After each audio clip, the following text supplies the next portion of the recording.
नमस्कार, सत्य हिंदी के सभी दर्शकों का स्वागत है। मैं स्मिता शर्मा हूँ और आप तमाम खबरों को मेरे YouTube station Smita Sharma journalist पर भी देख सकते हैं। अभी बात हमारे यहाँ आज पाकिस्तान चुनावों की, क्योंकि वहाँ लगातार एक उथल-पुथल की स्थिति बनी हुई है और बेहद ही दिलचस्प तस्वीर उभर कर आ रही है। भारत का निश्चित रूप से काफ़ी ज़्यादा इंटरेस्ट होता है कि पाकिस्तान के अंदरूनी हालात कैसे बने हुए हैं, क्या ये हालात बद से बदतर हो सकते हैं, क्या अचानक से बिगड़ सकते हैं? क्योंकि तमाम कोशिशों के बावजूद जिस तरीके से तमाम केसेस डाले गए, आरोपों के तहत इमरान खान जो पूर्व प्रधानमंत्री हैं, वो जेल के पीछे हैं। काफ़ी सारे मसलों पर उनको सेंटेंसेस सुनाई गई हैं।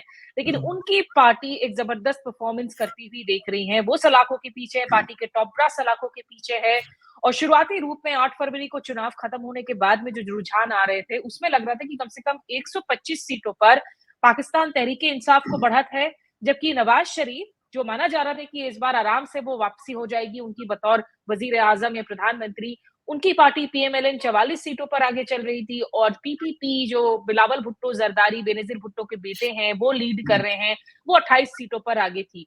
लेकिन ये खबरें जैसे ही आई और इमरान खान के जो ज़्यादातर उम्मीदवार हैं, याद हो कि वो इस दौरान निर्दलीय हैं, क्योंकि चुनाव आयोग ने उनसे उनके बल्ले का सिंबल तक ले लिया था, तो उनके पास उनका अपना इलेक्शन सिंबल भी नहीं था।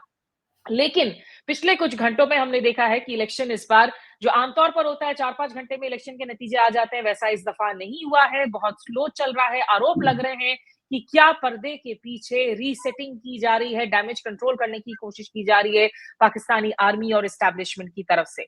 तमाम सवालों पर बातचीत करने के लिए मेरे साथ इस्लामाबाद से इस वक्त जुड़ रहे हैं रऊफ हसन साहब।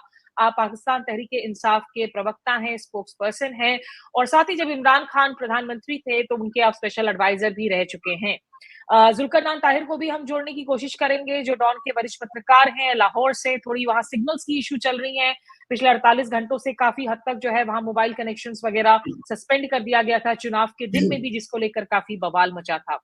रऊफ साहब, सबसे पहले तो अगर मैं शुरुआत कर सकूँ आपसे, क्योंकि अभी तक अब जो नतीजे घोषित सामने आ रहे हैं, शायद अभी तक अनाउंस 67 रिजल्ट्स हैं, जिसमें कहा जा रहा है 23 इंडिपेंडेंट्स आगे चल रही हैं। पीपीपी अब 22 सीट्स पर जो है जीत चुकी है, ये बताया जा रहा है। पीएमएलएन उनसे पीछे हैं। अभी तक के ट्रेंड्स और रिजल्ट्स को कैसे देख रहे हैं आप? देखिए, thank you Samita, very kind of you to have invited me. आपने अपने इब्तदाइया में बहुत कुछ बयान कर दिया है। एक दो चीज़ें मुझे रीइटरेट कर लेने दीजिए, तो मैं फिर आपके सवाल के जवाब की तरफ आता हूँ। एक तो ये है कि in the lead up to the elections, ever since हमारी गवर्नमेंट को निकाला गया था, उसमें पीटीआई के ऊपर रियासत का जुल्म और जबर जिस शिद्दत से हमने बर्दाश्त किया है, वो पाकिस्तान की तारीख में भी उसकी मिसाल नहीं मिलती। खासकर 9 मई के बाद जिस तरीके से हमारे लोगों को फोर्सबली उठाया गया, उनको टॉर्चर किया गया। पाकिस्तान पीटीआई की तमाम पॉलिटिकल लीडरशिप जो है, सीनियर लीडरशिप, वो इस वक्त या तो जेलों में है या अंडरग्राउंड है। शायद ही कोई बंदा हो मेरे अलावा जो कि इस वक्त फ्रीली टेलीविजन के ऊपर आ सकता है, बिकॉज ये इस सिचुएशन में, हमने इलेक्शन गए थे इस सिचुएशन में कि हम वर्चुअली, हमारे पास कोई सीनियर लीडरशिप में से बंदा नहीं था जो कि ग्राउंड के ऊपर जाके मुहिम जो था, इलेक्शन मुहिम, वो चला सकता। इसके अलावा हमारे लिए कोई पॉलिटिकल स्पेस नहीं दी गई थी। हमें जलसा करने की इजाज़त नहीं थी, हमें कॉर्नर मीटिंग करने की इजाज़त नहीं थी, हमें वर्कर्स कन्वेंशंस करने की इजाज़त नहीं थी। किसी किस्म की कोई पॉलिटिकल स्पेस नहीं थी। जो करता था उसको उठा लिया जाता था। तो ये एक बैकग्राउंडर के तौर के ऊपर मैंने कहा है। उसके बावजूद जब कल इलेक्शन रिजल्ट्स आने शुरू हुए तो मैं खुद जाती तौर के ऊपर यहाँ अपने हमने जो यहाँ रूम बनाया हुआ है उसमें बैठा हुआ था, और वर्चुअली हर सीट के ऊपर पीटीआई के जो सपोर्टेड कैंडिडेट्स थे वो लीड में थे। और रात को तकरीबन 12 बजे तक हमारे अंदाजे के मुताबिक 130 से ज़्यादा सीटें जो हैं नेशनल असेंबली की, वो पाकिस्तान तहरीक-ए-इंसाफ के सपोर्टेड कैंडिडेट्स को जाना था। लेकिन उसके बाद रिजल्ट्स का आना पहले स्लो हुआ और उसके बाद कंप्लीटली बंद हो गया, और सारी रात उसके बाद 2-2:30 बजे के बाद कोई रिजल्ट नहीं आया। और उसके बाद जब सुबह दोबारा रिजल्ट्स आने शुरू हुए तो तख्ता जो था वो पलट चुका था। यानी कि जहां पीटीआई के कैंडिडेट्स सर्टनली जीत रहे थे, वहां भी उन्होंने उनके मुखालिफिन जो थे उनको विक्टर करार दे दिया। तो ये लाजमी बात है कि ट्रेडिशन जो है पिछले इलेक्शंस की उसको बरकरार रखा गया है। और हर दफा जब भी इलेक्शंस होते हैं तो इलेक्शन कमीशन ऑफ पाकिस्तान का ये जो सिस्टम है वो फेल होता है किसी ना किसी मकाम के ऊपर, और उसके बाद जो है इलेक्शंस को इंजीनियर किया जाता है, उनको स्टील किया जाता है in favour of the party जो कि उस वक्त एस्टैब्लिशमेंट की फेवरेट पार्टी होती है। और यही जो अमल है ये इस दफा भी दोहराया गया है। और इस वक्त की सिचुएशन के बारे में केपी में हमने लैंडस्लाइड हमारे पास है, लैंडस्लाइड है। हमने वर्चुअली हर सीट केपी से जीती है, प्रोविंशियल की भी और नेशनल की भी। पंजाब में we are leading, national assembly की सीटों में भी और प्रोविंशियल असेंबली की सीटों में भी इस वक्त हम लीड कर रहे हैं।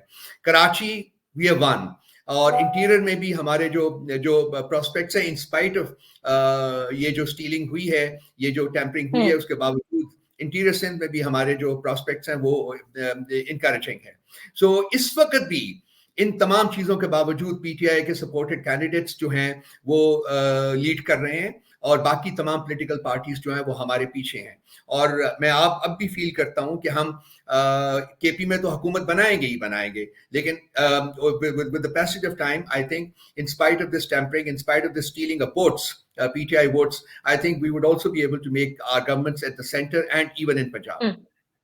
मैं दर्शकों को यहाँ याद दिला दूं कि पंजाब असल में पाकिस्तान में 2 चुनाव हुए हैं। एक तो नेशनल असेंबली जो वहाँ की संसद है उसके चुनाव हुए हैं, और साथ ही जो तमाम प्रोविंसेस हैं, जो प्रांतीय चुनाव हैं, वो भी करवाए गए हैं। ट्रेडिशनली अगर आप देखें तो जब हम सिंध की बात करते हैं वो पाकिस्तान पीपल्स पार्टी और MQM के दबदबे वाला क्षेत्र है। जब आप पाकिस्तानी पंजाब की बात करते हैं तो वहां PMLN जो कि नवाज शरीफ की पार्टी है, उनके भाई शहबाज शरीफ अभी कुछ दिनों तक प्रधानमंत्री बने हुए थे जब उनको सेल्फ एग्जाइल में जाना पड़ा था लंदन। और PTI के लिए जो KP का जिक्र कर रहे हैं वो खैबर पख्तूनख्वा है, पेशावर से नाता है। वहां जो पश्तून वोट बैंक है उस पर हमेशा से जो है पिछले कई बरसों से लगातार इमरान खान जीत रहे हैं जब से उन्होंने चुनावी पारी खेलनी शुरू की है उसमें। लेकिन जो बात आपने कही रऊफ साहब, ये पाकिस्तान में देखने को मिलता है कि आमतौर पर पाकिस्तान आर्मी और पाकिस्तान एस्टैब्लिशमेंट चुनावों की सेटिंग करती है, रिगिंग करती है या फिक्सिंग करती है। क्या ये आयरॉनिकल नहीं है? क्योंकि 2018 में जब इमरान खान चुनकर आए थे तब यही आरोप इमरान खान के खिलाफ लगे थे that he is a puppet prime minister, कि उनको भी सिलेक्टेड हैं, वो इलेक्टेड नहीं है, वो चुनकर आए हैं। तो क्या अपने आप में सारी पॉलिटिकल पार्टीज ने एक रोल नहीं प्ले किया है ताकि आर्मी का कंट्रोल लगातार बना रहे, वो नियंत्रण टूटे नहीं? ये इंपॉर्टेंट पॉइंट है आपका। एक तो जो कंपैरिजन इनेक्ट कर रही हैं आप, वो कंपैरिजन बनता नहीं है, इसलिए कि जब बाकी पॉलिटिकल पार्टीज हैं, अगर आप पीपल्स पार्टी को लें तो जुल्फिकार अली भुट्टो साहब जो कि फाउंडर है पीपल्स पार्टी के, जिन्होंने ये पार्टी शुरू की थी, वो 8 साल तक अयूब खान की मिनिस्ट्री के कैबिनेट के मेंबर रहे थे, और उसके बाद उन्होंने ये पार्टी उसी कॉन्टेक्स्ट में शुरू की थी। जबकि नवाज शरीफ साहब की जो पाकिस्तान मुस्लिम लीग नवाज है वो वर्चुअली फौज की गोद में इनको ही वाज अ नोबडी देयर, और इसको वो जनरल जिलानी और जनरल ज़िया साहब लेके आए थे, इनको फाइनेंस मिनिस्टर बनाया था, उसके बाद इनको चीफ मिनिस्टर बना दिया था, कोई इलेक्शन नहीं हुआ था, वैसे ही बना दिया गया था। और उसके बाद इन्होंने उनकी फौज की पेट्रनेज से अपनी पार्टी जो है वो सेटअप की थी। तो इसके अगेंस्ट जो इमरान खान है, उनकी जब 2018 के इलेक्शन से पहले उनकी 24 साल पॉलिटिकल स्ट्रगल जो है उसकी एक कहानी मौजूद है, जबकि वो इक्तदार में नहीं आ सके, लेकिन उन्होंने अपनी पॉलिटिकल स्ट्रगल है उसको बरकरार रखा, जारी रखा, और उसके बाद 2018 में वो अपना पहला इलेक्शन जीतकर वो इक्तदार में आए। सो कंपैरिजन बनता नहीं है आइडियली स्पीकिंग, लेकिन ये कहना कि पॉलिटिकल पार्टीज जो हैं वो रिस्पॉन्सिबल हैं to a certain extent in terms of strengthening the hands of the establishment, मैं उसके साथ एग्री करूंगा, बिल्कुल आप सही कह रही हैं। लेकिन जो ये डिविजन्स थी उसकी एक बेसिस जो थी वो ये थी कि ये जो पॉलिटिकल पार्टीज ट्रेडिशनली पाकिस्तान को रूल करती रही हैं, टर्न्स लेती रही हैं, पीपल्स पार्टी और PMLN, अनफॉर्चुनेटली इनके हाथों पाकिस्तान जो है वो मतलब तबाह बर्बाद हुआ।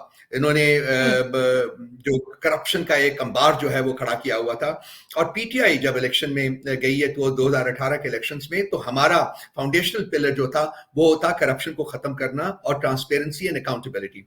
लेकिन उसके लिए ये लोग तैयार नहीं थे, बिकॉज ट्रेडिशनली इनको एस्टैब्लिशमेंट की पेट्रनेज हासिल थी, और ये उन्हीं की मदद से ये इक्तदार में आते थे और अपने इक्तदार को सस्टेन भी करते रहे हैं उसी तरीके से। सो एक कॉन्फ्लिक्ट था कि यहाँ एक बंदा जो है वो कह रहा है जी कि पाकिस्तान के लॉ में सब लोग बराबर हैं, अमीर हो, गरीब हो, ताकतवर हो या कमजोर हो, और ये लोग कहते थे कि नहीं, जो अशराफिया है वो लॉ के ताबे, वो कानून के ताबे नहीं होगी, हम कानून से बालातर रहेंगे। तो ये एक वो लड़ाई थी जिसके ऊपर रिकंसिलिएशन पॉसिबल नहीं थी, और वो फिर अल्टीमेटली ये लोग दोबारा से इन्होंने एस्टैब्लिशमेंट की सपोर्ट का सहारा लिया और खान साहब की हुकूमत को गिराया।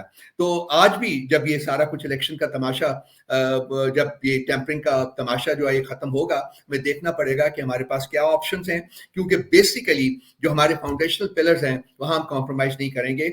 हम पाकिस्तान में एक ऐसा निज़ाम कायम करना चाहते हैं जो कि सोशल वेलफेयर ओरिएंटेड हो, और जहां अमीर और गरीब, ताकतवर और कमजोर की जो तफरीक है वो कानून के साथ, रऊफ साहब, कानून के साथ। अगर पीटीआई के नंबर मेंटेन रहते हैं जैसा ट्रेंड्स में आ रहे थे इंडिपेंडेंस के नंबर, तो क्या फिर वो इस बात को कॉन्ट्रडिक्ट नहीं करेगा कि पाकिस्तान आर्मी और आईएसआई तमाम मैचेस को फिक्स करती है, रिग करती है, या आपको लगता है इस बार रिग करने में नाकाम हुई है? क्या वजह रही कि तमाम इसके बावजूद, और कैसे आप लोगों ने सोशल मीडिया पर जो है इस कैंपेन को मोबिलाइज किया? देखिए समिता, जिस तरीके से इलेक्शन रिजल्ट्स आ रहे थे ना कल रात को 12 बजे तक, 12:30 बजे तक, उसके अंदाजे के मुताबिक हमें तकरीबन 150-160 सीटें मिलनी चाहिए थी नेशनल असेंबली में।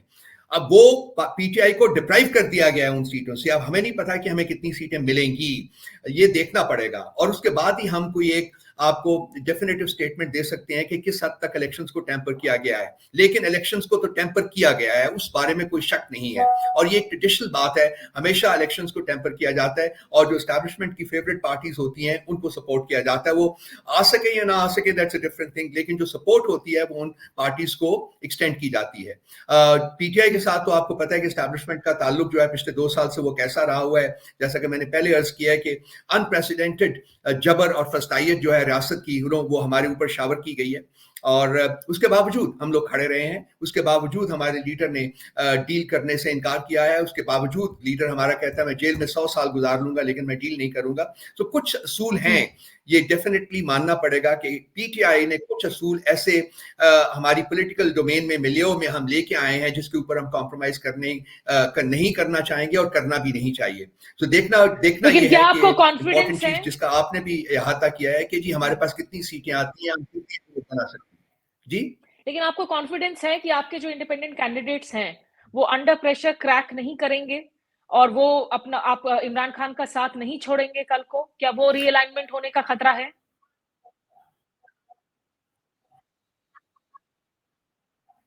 देखिए, हमारे मुल्क में एक और चीज बड़ी ट्रेडिशनल तरीके के ऊपर चलती रही है, वो है मंडियां लगाना।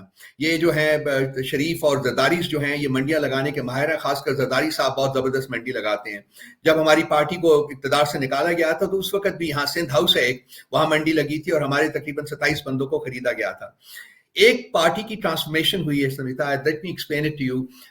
Since the ouster of our government, तो जितने भी वो थे हमारे जो इलेक्टेबल्स थे, so called electables, they have jumped off the ship. और इस वक्त जो पार्टी के लोग हैं जिनको हमने टिकट्स दिए हैं, they are comparatively the younger lot of the party and they are the ideologically wedded people to the party. और मेरा ख्याल है कि मंडियां तो लगेंगी, खरीदे जाने की तो कोशिशें की जाएंगी। रियासत का जुल्म और जबर जो है उसका भी खतरा रहेगा।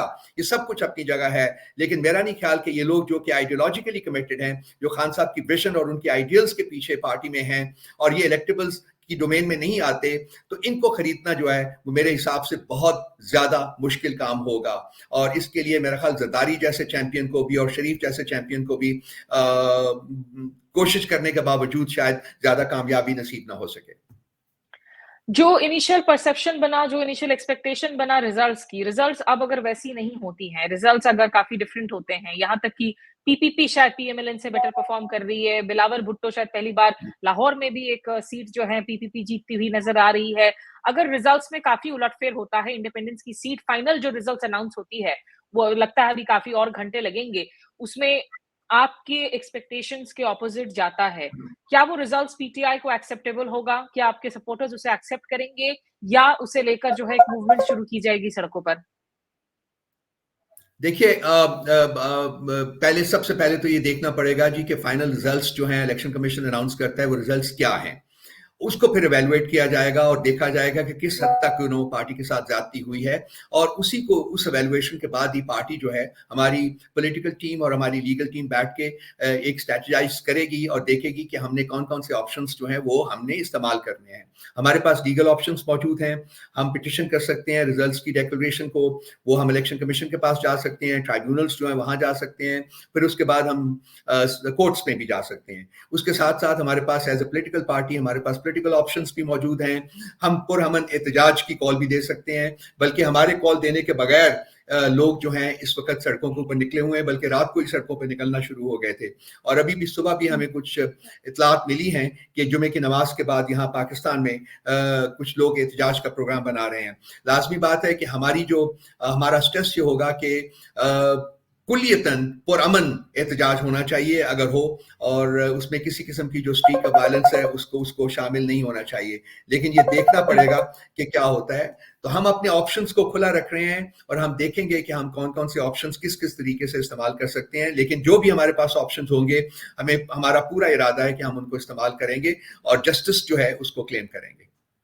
हम एक दूसरे शो में हारून रशीद से बात कर रहे थे, जो सीनियर जर्नलिस्ट हैं इस्लामाबाद में, और 9 मई का जिक्र हो रहा था कि किस तरीके से जब पैरामिलिट्री रेंजर्स ने इस्लामाबाद हाई कोर्ट के प्रेमिसेस से इमरान खान को अरेस्ट किया था, जो राइटिंग की स्थिति बनी थी, उसके बाद मिलिट्री कोर्ट्स भी बने, लोगों पर भी काफी डंडे चले। तो हारून रशीद का मानना है कि उस सूरत हाल के बाद में लोग सोशल मीडिया पर मोबिलाइज जरूर हो रहे हैं, लेकिन शायद ग्राउंड पर जो है प्रोटेस्ट के लिए ना दिखे पीटीआई के सपोर्टर्स।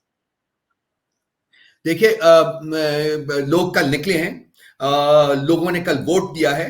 हालांकि जो यहाँ पावर्स जो हैं, जो पावर विल्डर्स हैं, उनकी पूरी कोशिश थी कि लोग वोट ना दें, लेकिन हमारे एक अंदाजे के मुताबिक 60% से ज्यादा लोगों ने वोट दिया है। तो ये जो एक फेयर था, जो खौफ की एक फजा कायम की गई थी, उसको लोगों ने कल तोड़ा है। तो ये कहना कि वो लोग नहीं निकलेंगे, हाँ, सोशल मीडिया के ऊपर बिल्कुल एक्टिव रहे हैं, लेकिन जिस इंतहा का जुल्म और जबर किया गया है, उसके बाद अगर वो लोग थोड़े से रिलक्टेंट हैं बाहर निकलने के लिए, तो वो अंडरस्टैंडेबल है। लेकिन मुझे पूरा यकीन है कि अगर ये इलेक्शन की टेम्परिंग जो है, इलेक्शन की स्टीलिंग जो है, ये एस्टैब्लिश हो जाती है, तो उसके बाद लोग जो हैं वो definitely, as I said earlier, कि ऑलरेडी इतलात हमारे पास आई है कि वो आज के दिन भी कुछ लोगों के प्लान्स हैं कि वो बाहर निकल के जुमे की नमाज के बाद प्रोटेस्ट करेंगे, अपनी आवाज को वो जो पावर्स विल्डर्स जो हैं वो उन तक पहुंचाने की कोशिश करेंगे। तो मेरा नहीं ख्याल, मैं कुलियतन एग्री नहीं करता हारून साहब से कि लोग नहीं निकलेंगे, लोग निकलेंगे। लेकिन बेसिकली हमारा भी जो मैसेज था, जो रहा है पिछले काफी हफ्तों में, हम सिर्फ एक ही मैसेज अपने फॉलोअर्स को दे रहे थे, अपने मेंबर्स को दे रहे थे कि आपने 8 फरवरी को बाहर निकल के वोट देना है, और उस मैसेजिंग में हम कामयाब रहे हैं। 60% से ज्यादा जो है आबादी उसने वोट दिया है, और ये अनप्रेसिडेंटेड है। पाकिस्तान की पॉलिटिकल तारीख में इससे पहले इतने ज्यादा लोगों ने वोट का हक इस्तेमाल नहीं किया।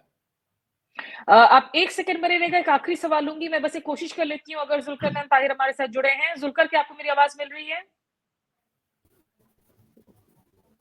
मुझे लगता है वहां लगातार सिग्नल्स की इशू चल रहे हैं। जी, बिल्कुल आ रही है आवाज। जी जुल्कर, आप बताएं कि आपको क्या लग रहा है, अभी तक जो इलेक्शन ट्रेंड्स रिजल्ट्स आ रहे हैं, क्या इन्हें credible, free and fair elections हम कह सकते हैं?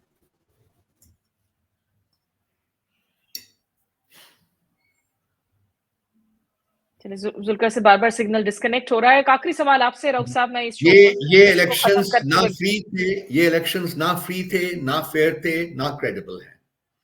लेकिन अगर पीटीआई को जीत मिल जाती है तो भी क्या आप यही कहेंगे? मैं जीत अब भी शायद मिल जाए, लेकिन क्वांटम ऑफ विक्ट्री जो है वो बहुत डिमिनिश करती जाएगी, वो बहुत कम कर दी जाएगी। वो अब भी शायद मिल जाए, लेकिन जो हाल हो रहा था रात को 12 बजे, उसके हिसाब से हमें, एज आई सेड अर्लियर, कि हमें 150 से 160 सीटों तक जाना चाहिए था, शायद उससे भी आगे। लेकिन अब मुझे वहां जाते हुए हम नजर नहीं आ रहे। तो इसलिए मैं कह रहा हूं कि ना प्री इलेक्शन, जो प्री पोल जो था, सारी धांधली वो भी हुई है यहाँ, as I said, which I explain to you, कि हमारे में कोई पॉलिटिकल स्पेस नहीं दी गई। बिल्कुल, आप लोगों ने एक जो वीडियो रिलीज किया था इमरान खान का, छोटा सा क्लिप, कल चुनावों के पहले, जिसमें इमरान खान आखिरी में कहते हैं कि 1970 के बाद ऐसा पहली दफा हुआ है कि पब्लिक साथ खड़ी है तहरीके इंसाफ के साथ, और काफी लोग इसे 1970 इलेक्शंस के साथ कंपेयर कर रहे हैं, जब शेख मुजीबुर रहमान, जो कि उस वक्त अवामी लीग के नेता थे, ईस्ट पाकिस्तान जो बाद में बांग्लादेश बना, उन्होंने भारी जीत हासिल की थी उन चुनावों में। जुल्फिकार अली भुट्टो को 80 सीटें मिली थी वेस्ट पाकिस्तान में। जनरल याहिया खान ने नतीजों को एक्सेप्ट नहीं किया था और उन्होंने एक तीसरे इंसान को अपॉइंट किया था एक कॉम्प्रोमाइज कैंडिडेट के तौर पर। उसके बाद जो कुछ हुआ, हमने देखा कैसे सिविल वॉर के हालात बने, बांग्लादेश बना। अगर इमरान खान के नतीजे आ जाते हैं, आपको लगता है कि हुकूमत जो है इमरान खान को जेल से बाहर आने देगी? इमरान खान से इस वक्त आप लोग कम्युनिकेट कैसे करते हैं? देखिए, ये आपने जो कंपैरिजन इनेक्ट किया है, ये यहाँ भी पाकिस्तान में भी जो पॉलिटिकल एनालिस्ट्स हैं वो बसा औकात इस किस्म का कंपैरिजन इनेक्ट करते रहते हैं। पाकिस्तान में इलेक्शंस के रिजल्ट्स को कबूल ना करना और इलेक्शन के रिजल्ट्स को टेम्पर करके चेंज करना, ये बड़ी एक कॉमन ट्रेडिशन रही हुई है, विच इज़ वेरी अनफॉर्चुनेट। ये होना नहीं चाहिए। अगर एक जमहूरियत है तो फिर जमहूरियत के जो सारे असूल हैं उनकी भी पैरवी करनी चाहिए, और अवाम जब बोलें, अवाम जब अपना वोट कास्ट करें तो उसके नतीजे जो है वो भी कबूल होने चाहिए, मनवान, उनको टैंपर नहीं करना चाहिए। और मेरी ख्वाहिश भी यही है, और मैं अपील भी करूंगा पावर बिल्डर से कि आप इसको रिपीट ना करें 1970, because that led to disasters consequences for the country. We lost more than 50% of our country which is now Bangladesh. लेकिन इसके साथ साथ जो है, हमारा पूरा इरादा है कि जी हमारे पास जो हमारे ऑप्शंस हैं, जो हमें हमारा आइन और हमारा कानून प्रोवाइड करता है, उन ऑप्शंस को हम इस्तेमाल करें, हम लेके चलें। लेकिन ये डिपेंड करता है पावर बिल्डर्स के ऊपर कि वो हमें कितना मार्जिन देने के लिए तैयार हैं। हमारा हक है, हक डिमांड करना भी हमारा कॉन्स्टिट्यूशनल राइट है, हमारा लीगल राइट है, हम उसको डिमांड करेंगे। और अगर हम फील करेंगे कि हमारे साथ ज्यादती हुई है तो हम उसको फिर जो भी फोरम्स हमारे पास अवेलेबल है वहां हम चैलेंज करेंगे, वहां लेके जाएंगे। मैं उम्मीद करता हूं कि ये स्टेज नहीं आनी चाहिए, बिकॉज अगर ऐसी स्टेज आएगी तो माशरे में और बेटरनेस क्रिएट होएगी, और हमारा माशरा जो है ऑलरेडी जो है वो तबाही के धाने के ऊपर खड़ा है। इकोनॉमिकली मुल्क जो है वो बहुत कमजोर हो चुका हुआ है। स्ट्रेटेजिकली जो there are question marks with regard to the foreign policy that we have pursued in the recent past, और ये जो शिफ्ट अप की है हमने from back into the American lap, उससे भी बहुत बड़े सवालिया निशान जो है वो खड़े हुए हैं। तो ये तमाम चीजें जो ये सारी एबरेशंस हैं, ये सारी फॉल्ट लाइंस जो हैं, इनको हमने करेक्ट करना है। और इसके लिए बहुत बहुत शुक्रिया। यूनिटी की जरूरत है, यूनिटी की जरूरत है। ठीक है, आगे गवर्नमेंट का विजन क्या होगा, फॉरेन पॉलिसी क्या होगी, इंडिया पाक रिलेशंस क्या होंगे, ये सारे दीज आर मसले फॉर अनदर डे। फिलहाल पाकिस्तान के अंदर जो हालात बने हुए हैं उस पर हमसे बातचीत करने के लिए आपका बहुत बहुत शुक्रिया रऊफ हसन साहब। मुझे पता है आपको दूसरे इंटरव्यू के लिए जाना है। Thank you. तो ये रऊफ हसन साहब थे हमारे साथ जुड़े हुए, जो पाकिस्तान तहरीक इंसाफ के स्पोक्स पर्सन रह चुके हैं।